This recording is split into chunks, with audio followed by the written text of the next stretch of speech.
another episode of Regional Review, coming to you all the way from Walvis Bay, your oasis of opportunities in the mighty Erongo region.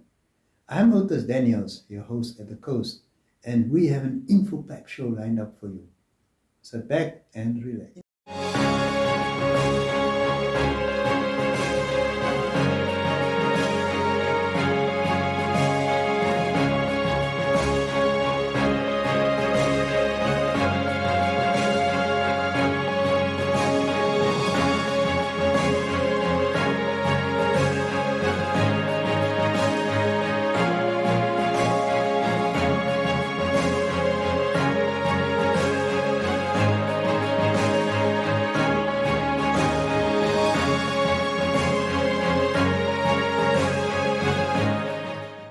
First news story, Erongo Red announced a 9% tariff adjustment. Ladies and gentlemen, in May 2023, the Electrical Control Board, shortly known as the ECB, announced that the manpower average tariff will increase from $1.82 to $2.12 per kilowatt hour for the financial year 2023 and 24.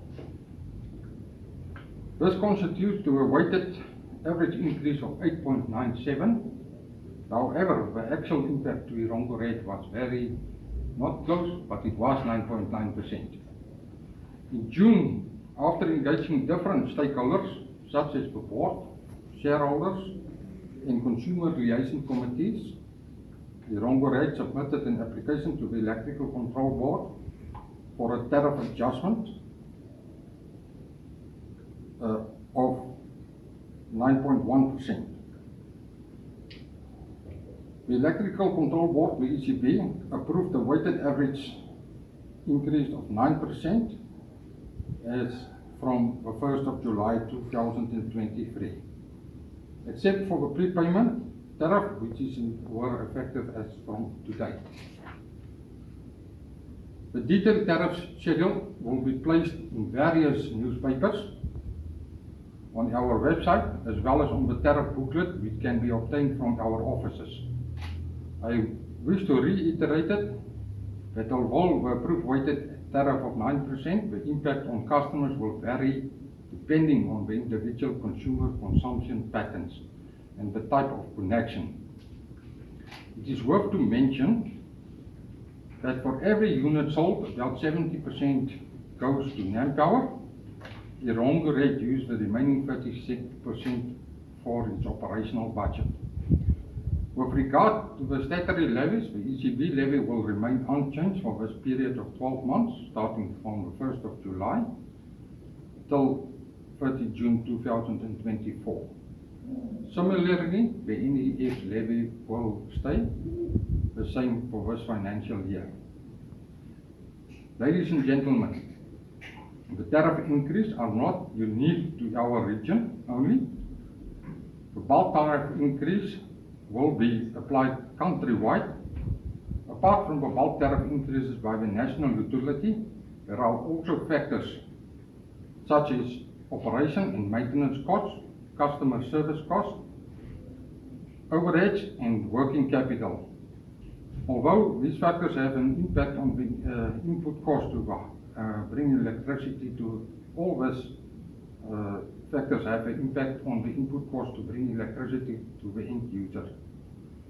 Despite the increases, we had to look for possible ways to cushion the impact on our customers while ensuring service delivery is not compromised. Thus, the company has resolved to continue with a subsidized tariff for pensioners and low-income members. Pensioners should not forget to re-register again in order to continue benefiting from the subsidized tariffs. Workers of Tunakor and Etosha Fishing held a demonstration at Walvis Bay and expressed their dissatisfaction with the management of the two companies. Our reporter Nicanor Nongolo prepared this report. We request the Minister of Fisheries and Marine Resources together with the Minister of Labour, Industrialization and Employment Creation to look into the following Tunakor employees' complaints. The complaints are as follows. Workers want Tunaco Fisheries to establish a trust fund for the workers. Tunaco Fisheries Limited is one of the oldest fishing fund company in the fishing industry, and this company has no any trust fund for the employees. Many companies in the fishing industry have established a trust fund for their employees, and those workers who work at that factories are benefiting from the trust fund each year. Tunaco Fisheries Limited receive reasonable quota of hake and horse mackerel fish, but the workers are not benefiting in any of these profit sharing arrangements. We request the Ministry of Fisheries and Marine Resources to allocate at least 10% of the quota which Tunaco receive every year to the trust fund of the workers, so that Tunaco workers will start benefiting from the profit which each of workers in the fishing industry are benefiting from. That is only the best option for the workers to feel that they are the party of the company and that they are benefiting from the natural resources of the country. Another issue is this, which we want the Ministry of Fisheries and Marine Resources and the Ministry of Labour Industrialization to investigate as soon as possible, is that on 30 May 2023, a company operates at the premises of Tunaco Fisheries known as TFL Seafresh Fishing Enterprises Pty Limited give a notice to retrench fixed-term and contract employees. The notice of retrenchment ran from 1st of June 2023 to the 30th of June 2023, and before the notice expire, the workers who were given a notice of retrenchment were informed that they will be re-employment again with the contract of Africa Personal Service, which is APS, a labor hire company with the history of exploited the workers. We do not want any labor hire to take over work at Tunaco. Tunaco Fishery Management is fully involved in the management of TFL Seafresh Fish Pty Limited, and some manager of Tunaco are the owner of TFL Seafresh Fishing Pty Limited. Yes. TFL Seafresh Fishing Enterprises workers are also involved in processing of fish for Tunaco Fisheries Limited, and this means that Tunaco Limited at some point employ workers of Seafresh to process high quota, which was given to Tunaco. Seafresh is also paid workers a starving salary. This company pays the workers $14 per hour, which is very, very low compared to the rate which other companies are paying in the fishing industry. We really hope that the involved parties will come up with solutions for the issues raised. In more news, the governor of the Erongo region, Neville Andre, provided an update on housing initiatives in his State of the Region address. Housing is the most intimate setting of every Namibian family and potentially its most valued asset. The delivery of urban land and housing is an urgent undertaking that involves overlapping stakeholders, market and legal system for accessing land, finance services like water, electricity, sewer, and eventually construction. Mass housing project in Namibia, in Swakopmund. I'm pleased to report that the Namibian government has heard the plea of the people through effectively solving the dispute on the mass housing project. This matter has been a concern to my office and equally to the central government. Hence, government leaders such as His Excellency, the Vice President, Dr. Nangolo Mbumba, the Right Honorable Prime Minister, Dr. Sarah Kogongelo Amadila, and Honorable Erastus Utoni, Minister of Urban and Rural Development, visited the project to assess its status. I'm therefore pleased that this issue has been resolved. The renovation and construction has started for 319 houses. I'm reliably informed that by the end of this month, the first 66 houses will be delivered to the new owners, while the final batch of houses will be completed by the end of May 2024. Is that not something good? This is a significant development and will definitely ease the housing backlog experience in Swakopmund. Youth housing backlog is indeed a nationwide concern and needs urgent attention. The Bank of Namibia hosted the second meeting of the Central Monetary Area Governors at the coast.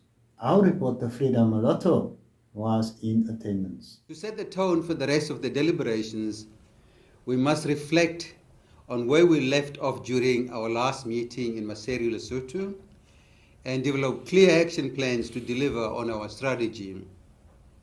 On the agenda this morning, we will reflect, amongst others, on the implementation of the strategy of the CMA governors. We will receive updates on cross-border payments, exchange controls, and financial stability in the CMA. Governors, the world is facing near stagflation. Geopolitical fault lines are clearer than ever before. The war between Russia and Ukraine is raging on unabated, while competition and tension between the superpowers, China and the US, are intensifying. On the other hand, financial vulnerabilities are widespread. Each of these challenges, inflation and tight financing conditions by itself, would be difficult to tackle. Their combination is a daunting challenge for central bank and policymakers. Understandably, there is growing concern among the public regarding the persistent cost of living challenge. We have been decisive and remain committed to our mandate to combat inflation. Headline inflation in the CMA remains elevated and averaged 6.4% for the first quarter of 2023, but the nature of the inflation is changing. We are seeing a decline in the inflation rate as shocks that drove up inflation wane, as our monetary policy actions are transmitted to the economy. There is growing concern amongst the public regarding the persistent cost of living challenge, and we can only hope that the respective governors will come up with a way to combat inflation. Next up, we have the CEO of Telkom Namibia, Stanley Shanapinda, talking about the strategic business plan of the company. One aspect of this plan is the extension of the Equino cable from Swakopmund to the rest of the country. Janet Diergaard produced this report. Right. As you know, we've already invested in Equino, the Google cable in Swakopmund. So some of that capacity needs to be brought in from Swakopmund and then spread across the whole country. So we're looking at improving that backhaul capacity to up to 100 gigabits. And so that's our Intera project. So we also be investing in that kind of project to increase the backhaul capacity nationally across the country as well.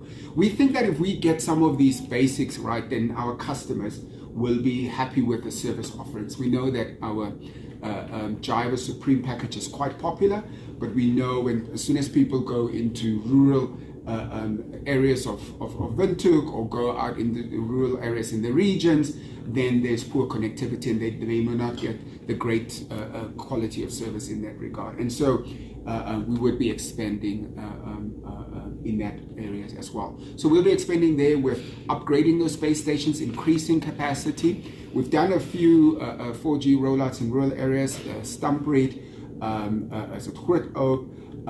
We've done Viljoen, for example, and now the next phase where we are right now, the team is working with a new site in Koreangap, for example, where we also need to increase capacity there. There are other areas such as Rundu, where we also actively working to improve with the TN Mobile.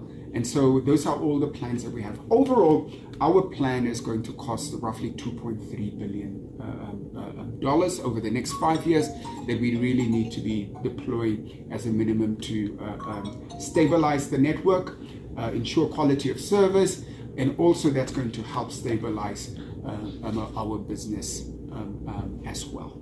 So with those few words, I'll hand over to you, and I'm sure you have a few questions. That is just a high level of what's captured in our business Fast plan. and reliable internet is an asset, and Namibia cannot afford to be left behind.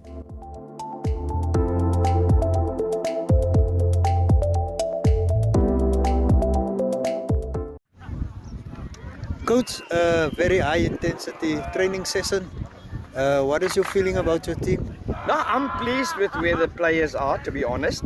I mean, they all came from different clubs, different conditioning levels. A lot of them have played competition still. So when you play competition, you normally decondition. So what is happening currently is we're trying to get everyone on the same standard. That's why we've got baseline tests like running the Bronco. A big improvement since the last one we did in Windhoek.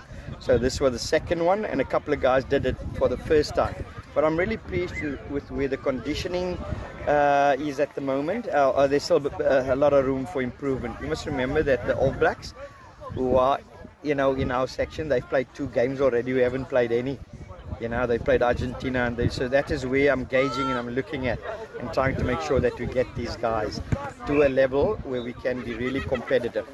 Coach, we are heading to the Cup of Nations. What are your expectations for your team? Yeah, the Nations Cup is it's basically preparation for us. So I mean, every test that we play, we want to win, because you win a couple of games at Nations Cup. It helps with the seeding in the world ranking. You win Uruguay, you win Chile, you move up in world ranking, which is also important for us. Although we've got our objective is to make sure we work on combinations, we give players game time, we want to look at our systems. A test match is always their first objective is to win it. So we want to make sure that we're well prepared to win test matches as well. Coach, in terms of the performance of the team, you've walked a road, you've journeyed with the team. Where are you now in terms of where you started off? Yeah, look, it started off last year when we had a tour to Canada and Spain, and we had a match here, I think at a local game at home. And there's a lot of growth, since last year, and then we played in Mzansi Cup. And that was actually a huge step up. The players in Mzansi, they started raising the bar in terms of their conditioning, their physicality, which will help, at test match level. I don't say it's there yet, but at least it's helped, especially our local based players. So, from club level to international is a big step, but at least we had the Mzansi, we had Griquas here, and we had the Pumas here in a friendly, where we could test, ourselves physically against bigger packs. So there's a lot of growth, there's a lot of learning, and with the internationals coming back as well, it will help. All our players have really lifted a bar or level or 2 in terms of game understanding and conditioning, and we just need to keep it. Now we need to play. We need to play to see the improvement, to see if the system's well, to see if the combinations work out well. But I can see there's an upward curve, and I'm really pleased about that. Coach, areas of concern for you? The big concern is obviously injuries.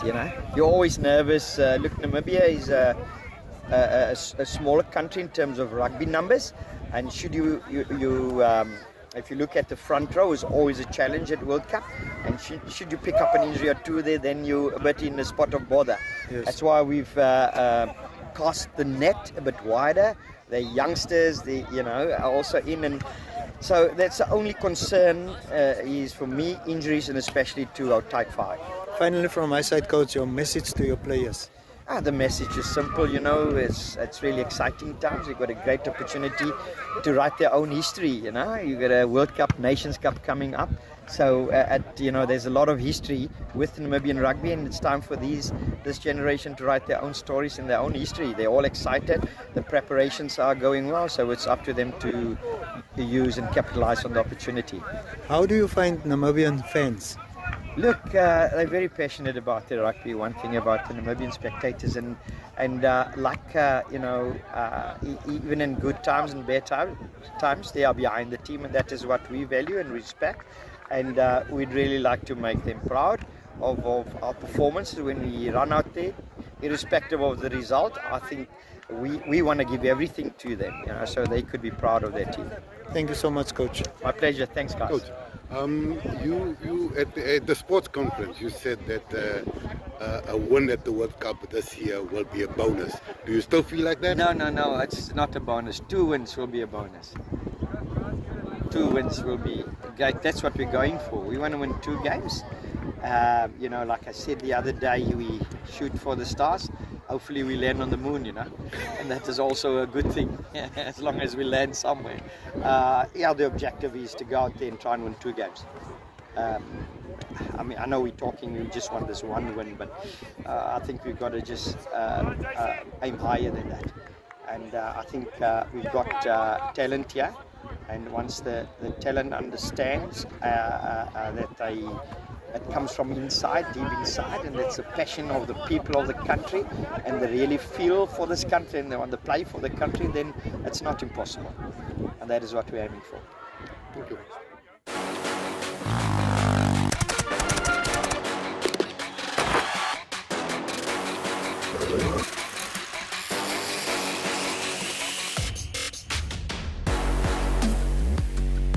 Finally, for some sports news. This year's edition of the Governors' Cup will be hosted in Omaruru. Bethold Karamendu tells us more about the upcoming event. I'm the Regional Sport Officer of Erongo, Omaruru office. This year, the Governors' Cup is coming to Omaruru on the 22nd of July and 23rd of July, the Sunday. Actually, the Governors' Cup is there to motivate community sport in the 7th constituency of Erongo region, motivated by using the sport, the young ones, the under 20. We will have 2 sport coaches in the Governors' Cup, netball under 20 and football under 20. Those under 20 age group are in their respective constituency of Erongo region, including Omaruru as a host, Daures, Karibeb, Arandes and Handisbay, Swakopmund and Wavelsbay. So it's a short over weekend competition that will include the netball. Those one must be under the age of 20, the same as football. So the netball would take place here at the center, and then the football would take place at the Maboga Stadium in the location. So actually the constituencies are much invited to come and participate. Not only the players, but the supporters are also welcome. But during the day, on that day, remember that day is being cooperated with the OES Day. So we will also include some community sport coaches like volleyball, that we will put some net of volleyball, and then also other sport coaches that we want to incorporate on that day, which are not part of the Governors' Cup and which are not part of the OES Day, like boxing also in the night of the Saturday on the 22nd of July. We want to have an excitement sport weekend hosted here in terms of sport development and infrastructure. Once various towns, not only Omaruru, including Karibeb, including Usakos, and especially a town of Omaruru, a lot of infrastructure needed to be. Because every major event is happening in Swakopmund or either in Wavelsbay. Why not inland? Why not in Omaruru? We need this infrastructure, and we are calling up the mining industry to come on board and support our local community people. I mean, the resources are ours. Why can some portion of these resources benefit the local community surrounding the region? And we are looking forward for a big event here in Omaruru. It's a small town, but we are ready to host this town. And it will contribute towards any social economical growth of the town. Omaruru will definitely be the place to be, and we are looking forward to this event. Viewers, we've come to the end of another edition of Regional Review. I really hope that you've enjoyed this show. Until next time, stay on the safe side.